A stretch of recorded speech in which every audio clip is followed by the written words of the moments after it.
Janez Janša, prosim.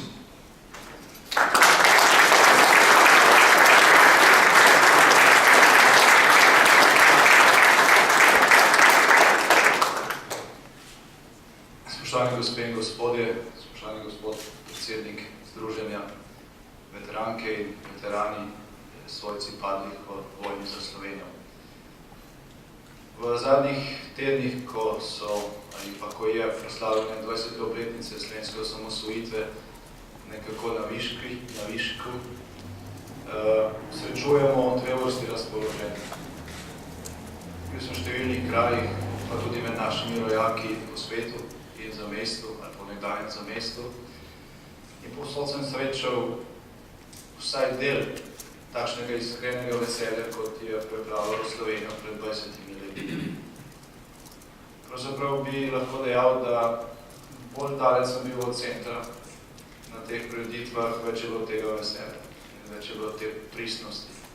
Zaenkrat je bilo še najbolj veselo v Torontu med našimi rojaki v Kanadi, na videl polni dvorani, kjer je bilo domoljubje in veselje na tem, da Slovenci imamo lastno državo, pravzaprav fizično občutno.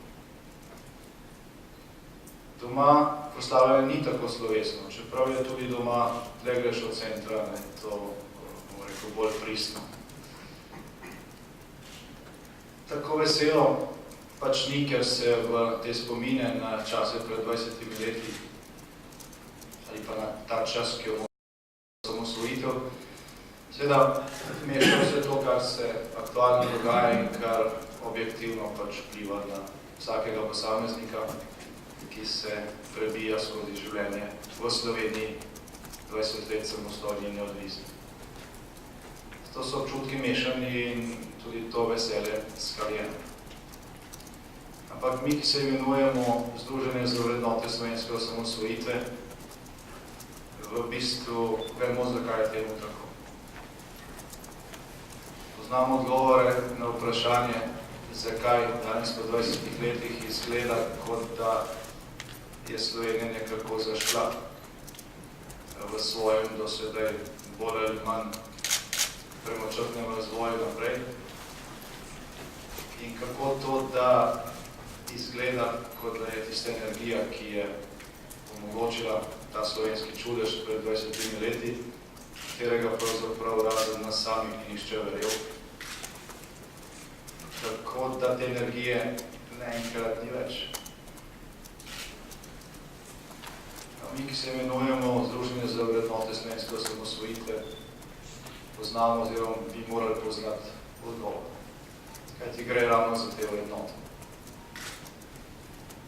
Prvi predsednik Slovenskega ustavnega sodišča je neki svoji študiji, mislim, da ravno pred 20 leti ali pa skoraj toliko, zapisal nek stavek, na katerega pomena se najbolj takrat niti ni zavedal, danes je pa izjemno aktualen. Zapisal je, da bo katerikoli upravljalec slovenske države v prihodnje, ki bo želel upravljati z državo mimo temeljnih vrednot, ki so omogočili njen nastanek, slej ko prej zabredel v velike težave. No in danes smo tam. Mi smo danes v teh težavah zaradi tega, ker se Slovenija upravlja mimo temeljnih vrednot, ki so sploh omogočile, da smo nastali. Tega ni možno zakriti z nobeno propagando, tega ni možno zakriti z nobenim upravljanjem, umetnim upravljanjem dejstev, ki so se pač zgodila. Tega ni možno zakriti s povezovanjem 20. obletnice slovenske osamosvojitve z 70. obletnico ustanovitve protiimperialistične fronte. Tega ni možno zakriti z državnimi odlikovanji tistim, ki so do konca nasprotovali slovenske osamosvojitve in prej še drastično kršili človekove pravice. Tega ni možno zakriti z obračanjem dejstev, tako da včasih človek to gleda, se pravzaprav sprašuje, kje pa se je to dogajalo. Vse so mislili, da so bili zraven, zdaj pa vidimo, da se je to dogajalo nekje druge. Ampak vsi ti, ves ta napor je za manj. ta napor je za manj, ker tukaj ne gre za politiko, ne gre za pragmatične rešitve, gre enostavno za to, da je upravljalec slovenske države, ki nič ne da na vrednote slovenske osamosvojitve, moral zaiti svoje poti in je tudi zašel. In ni važno, koliko časa bo trajalo, važno je že, ampak ne glede na to, koliko časa bo trajalo, se bo to talanje končalo. Ali pa Slovenije pač ne bo več. Ni možno tako protinaravno početi stvari. Če je bilo možno, tudi prejšnja Jugoslavija ne bi razpadla Sovjetska zveza, vsi ti sistemi bi še danes cveteli. Pa vemo, kje so in kakšni so ostanki v Severni Koreji in povsod drugod, kjer se nadaljuje s tem eksperimentom.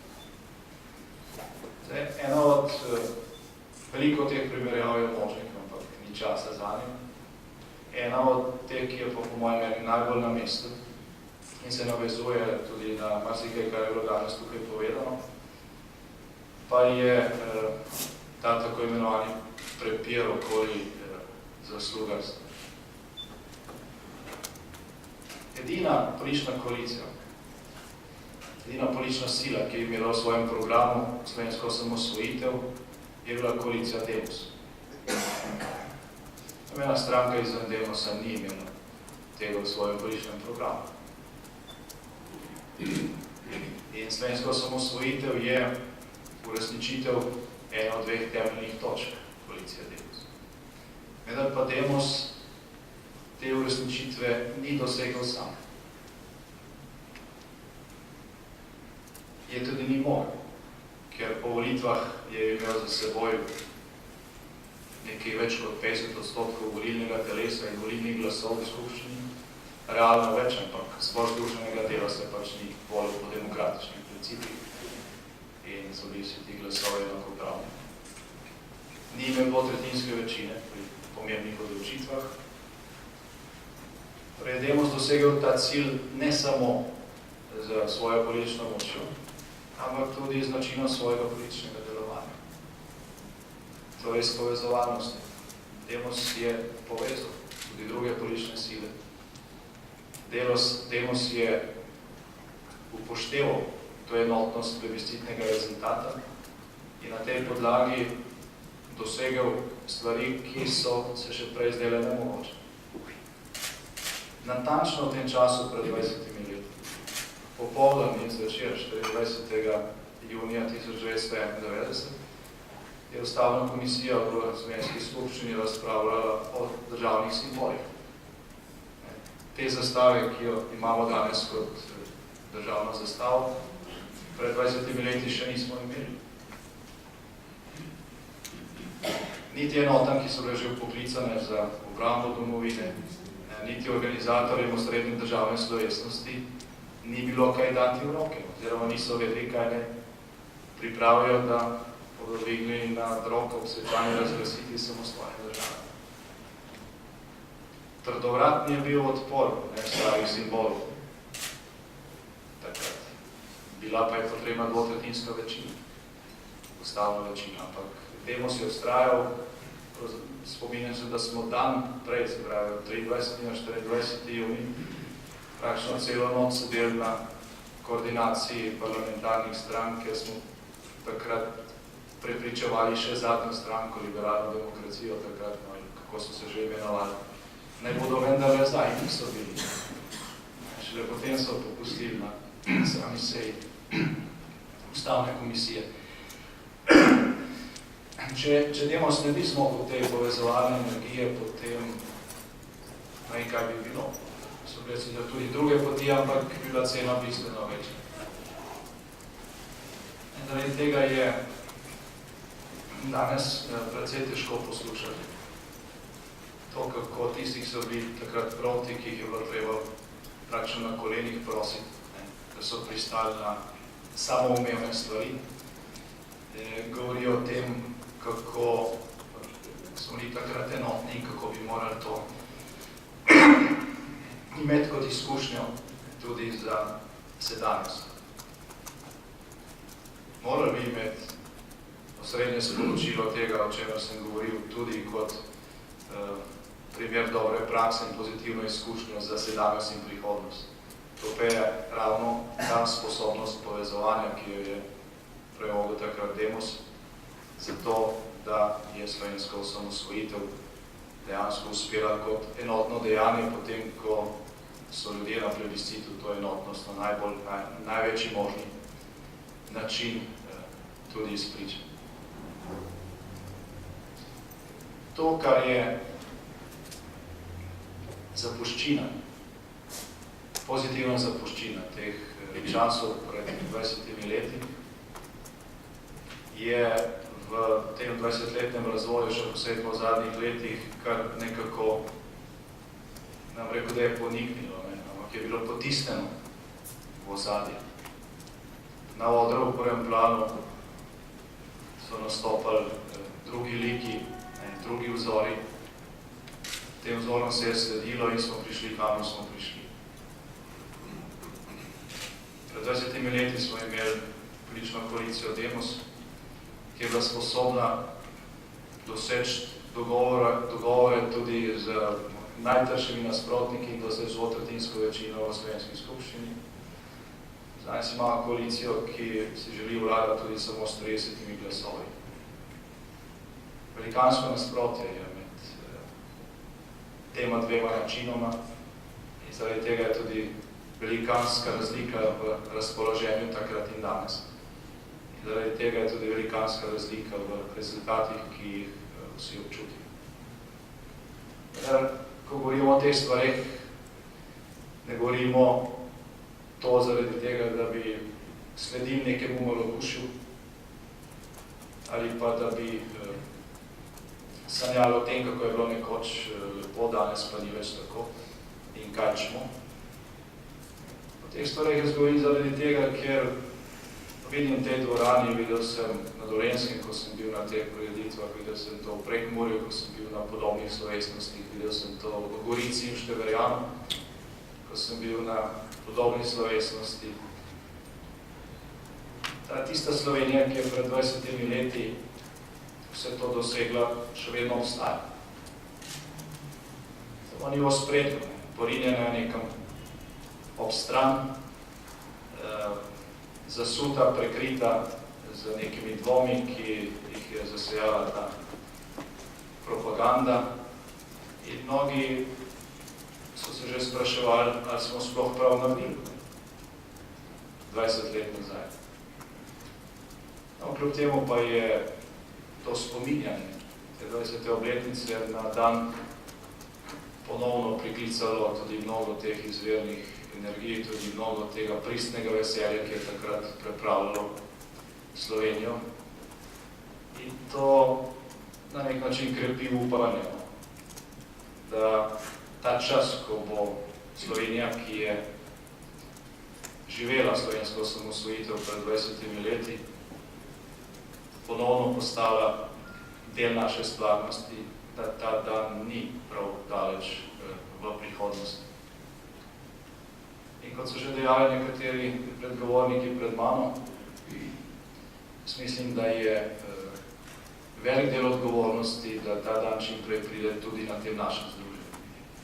Danes imamo slavnostno sejo glavnega odbora, pravzaprav to ni trenutek za kakšne programske nastope, to je bolj čas slave in slovesnosti in slovesnih nagovorov in slovesnega spominjanja, čas hvaležnosti tistim, ki so takrat dali največ za to, kar danes imamo, pa jih ni več med nami. Ampak ker gre, kot sem prej dejal, za vrednote, ki so v središču razlogov za naš nastanek, se mi vendarle zdi, da je odgovornost Združenja za vrednote slovenske osamosvojitve tudi za sedanjost in za to stvarnost večja, kot smo morda še mislili lansko leto, ko se je to združenje snovalo. Milo je pol leta, odkar smo se zbrali na ustanovni skupščini, na ustanovnem zboru. Tisti zbor je bil posvečen 20. obletnici plebiscita, pred dnevom slovenske samostojnosti in enotnosti. Že takrat nas je bilo veliko, ampak v teh 6 mesecih smo se še bistveno okrepili. Ustanovili smo praktično vsa pokrajinska združenja, razen 2, ki bosta ustanovljeni v kratkem. Ustanavljajo se že iniciativni odbori za občinska združenja. In ta moč, ki je samo potencialna in razpršena, mora biti čim prej organizirana po celi Sloveniji.